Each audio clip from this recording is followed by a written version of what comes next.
నీలగగన ఘన విచలన ధరణిజా శ్రీరమణ ఆ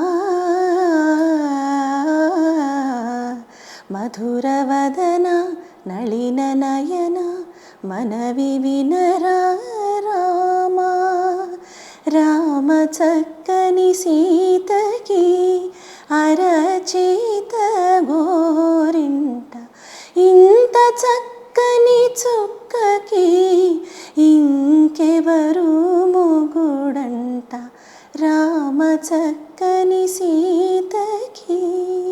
ఎందుకో తెలియదు కానీ రాముడి పాటలు మాత్రం భలే అందంగా ఉంటాయండి. చాలా బాగుంటాయి కదా, చాలా. ఎంత బాగుంటుందో వినడానికైనా పాడడానికైనా. ఎగ్జాక్ట్లీ. స్వాతి ముత్యమా మన రాధిక గారును కమల్ హాసన్ గారిది స్వాతి ముత్యమే కదా, అందులో కూడా రాముడు పాటలు ఎంత బాగుంటాయో. చాలా బాగుంటాయి నిజంగా. Very nice. కమలీలో మీకు ఆపర్చునిటీ ఎలా వచ్చింది ఆ మూవీకి? అది నేషనల్ అవార్డు మూవీ అండి. ఆ మూవీ నేషనల్ అవార్డు విన్ అయింది. అది యాక్చువల్లీ ఈ ఇమ్మీడియట్ గోదావరి సాంగ్ తర్వాత ఆ పాట విని నాకు అవకాశం ఇచ్చారండి మ్యూజిక్ డైరెక్టర్. కానీ ఆయన వచ్చేసి చెన్నై బేస్డ్. నన్ను గ్రహించింది వచ్చేసి ఆ మూవీకి సంబంధించిన ఒక డైరెక్టర్ గారు నన్ను గుర్తించి ఆ ఆడియో ఫంక్షన్కి వచ్చి ఆ పాట విన్న తర్వాత నాకు అవకాశం ఇచ్చారు కమ్లీలో. సో అందులో ఒక తల్లి పాట అది పాడాను అనమాట. ఒక అమ్మ పాడే జోల పాట. అంటే ఈ కార్మికులు ఉంటారు కదా, కష్టపడే కార్మికులు, వాళ్ళు వచ్చేసి వాళ్ళ పిల్లల గురించి ఎంత కష్టపడతారంటే, వాళ్ళు పిల్లల్ని చెట్లకి కట్టేసి ఆ రాళ్ళెంబడి అలా అరప్పలెంబడి వాళ్ళు కష్టపడుతూ ఉంటారు. ఆ తల్లి ఆలోచించేదనమాట ఆ పాట. చాలా బాగుంటుంది ఆ పాట కూడా. ప్లీజ్. యా, అది వచ్చేసి బంజారా భాషలో ఉంటుంది అది. అవునా?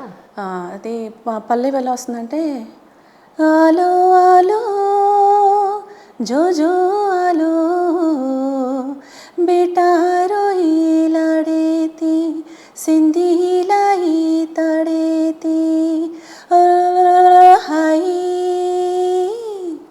आलो आलो जो जो आलो जो जो आलो అని ఒక యాసలా పాడాలన్నమాట. చాలా బాగుంది అసలు పాట.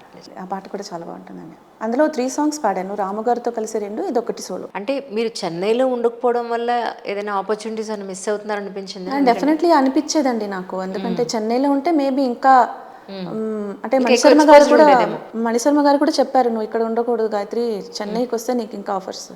కానీ ఏంటంటే పేరెంట్స్ మ్యారేజ్ అయిపోయింది, ఇంకా ఫ్యామిలీ. సో నా ప్రిఫరెన్స్ అని అడిగితే నేను ఫస్ట్ ఫ్యామిలీకే ఇచ్చాను అన్నమాట. ట్రూ. అందుకే మనం అలా ఆగిపోయాం, ఎక్కడితో ఆగిపోయిన కారణాలు అవే. సో ఆ ప్రిఫరెన్స్ ఉంది కాబట్టి ఇంకా మనం ఏం చేయలేం కదా. That is my own decision. డెఫినెట్గా అది. యువన్ శంకర్ రాజా గారు అవకాశం ఇవ్వడానికి ఏ పాట? రామచక్కని సీతకి. అవునా?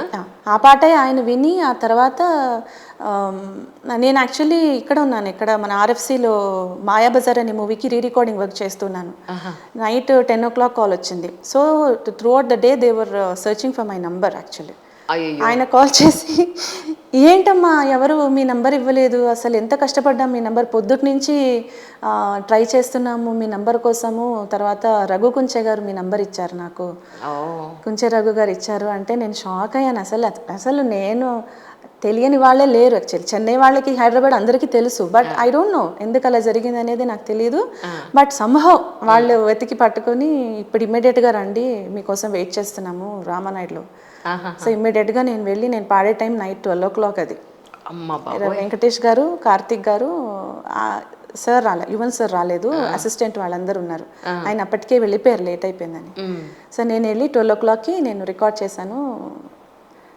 வெங்கடேஷ் గారు కూడా మాట్లాడారు, ఆయన తమిళ్లో మాట్లాడారు.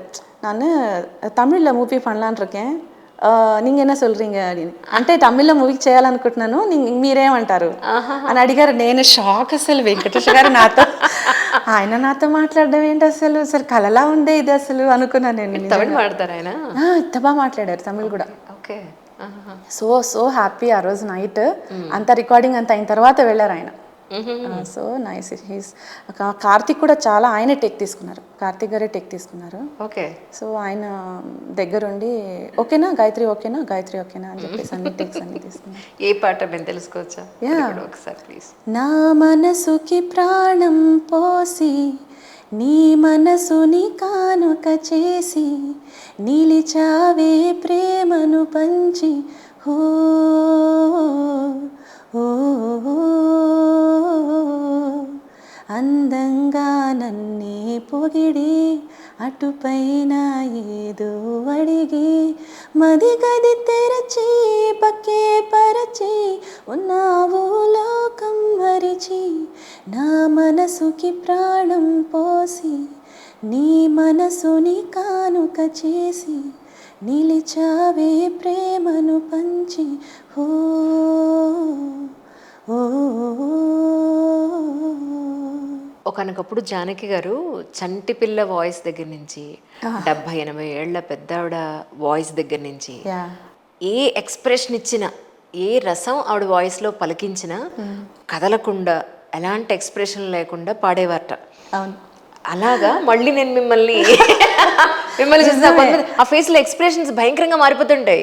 బట్ మీ దగ్గర చూసాను మళ్ళీ జానకమ్మ గారి తర్వాత చాలా మంది చెప్పారు అలాగా. అదే మా ఫాదర్ డిసిప్లిన్ చెప్పొచ్చు. మా ఫాదర్ చిన్నప్పుడు ఇలా చెయ్యి ఇలా ఎత్తితే చేతి మీద కొడతా, చెయ్యి అలా ఎత్తకు, ఇలా తిప్పి పాడకూడదు, సిన్సియర్గా కూర్చొని తాళం వేసుకొని చక్కగా పాడాలి అని మా ఫాదర్ డిసిప్లిన్ అది.